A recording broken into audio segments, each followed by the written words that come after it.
What's going on, guys? This is Joe235 and today I'm going to show you on how to get Photoshop CS2 on your computer. So let's go ahead and get started. Click the first link in the description and it should take you to Mega. Once you're in Mega, click on the green download button that says download. You can't miss it. And give it a few seconds for it to download, and this might take a couple minutes depending on your internet speed.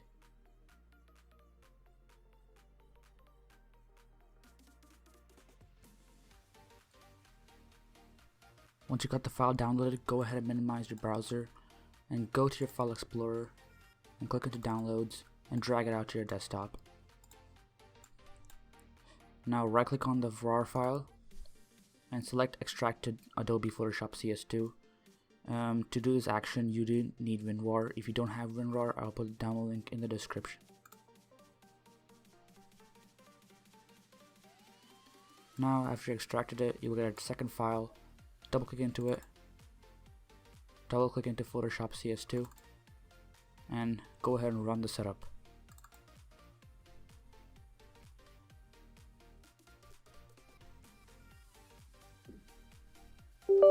Click yes.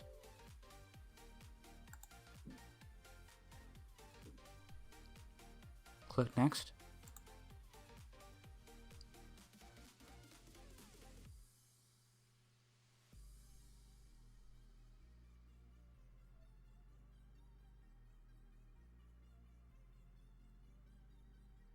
And give it some time for it to configure every file.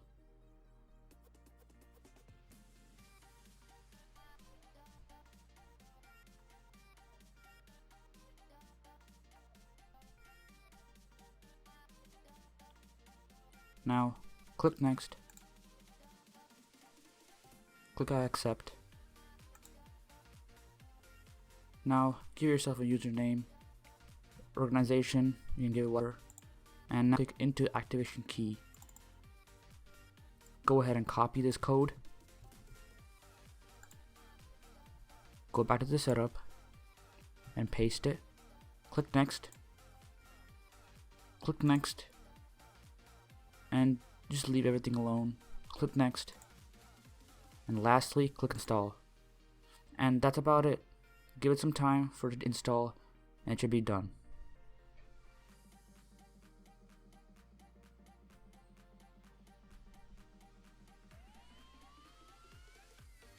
Once the installation is complete, uncheck show readme file and click finish.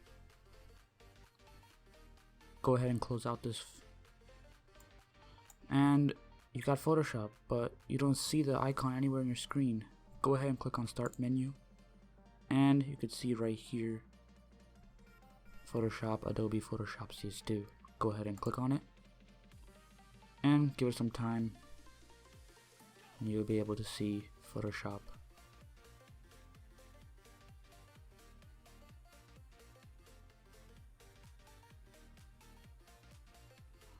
And there you guys go. This is Photoshop. When it's asked for registration, go ahead and say do not register. It's going to ask you for Adobe updater.exe. Go click no. Do not update anything that it asks and click OK and ask you this prompt. Go ahead and make it bigger. And this is fully functional for Windows 10. Go and click on new, file, new. And it does have some lag, but you know what, hey, it's free, but it does do a lot of things. It does work exactly the same as Photoshop CS6. You could draw, you could do anything pretty much you want. But yeah, thank you guys so much for watching this video and see you guys next time.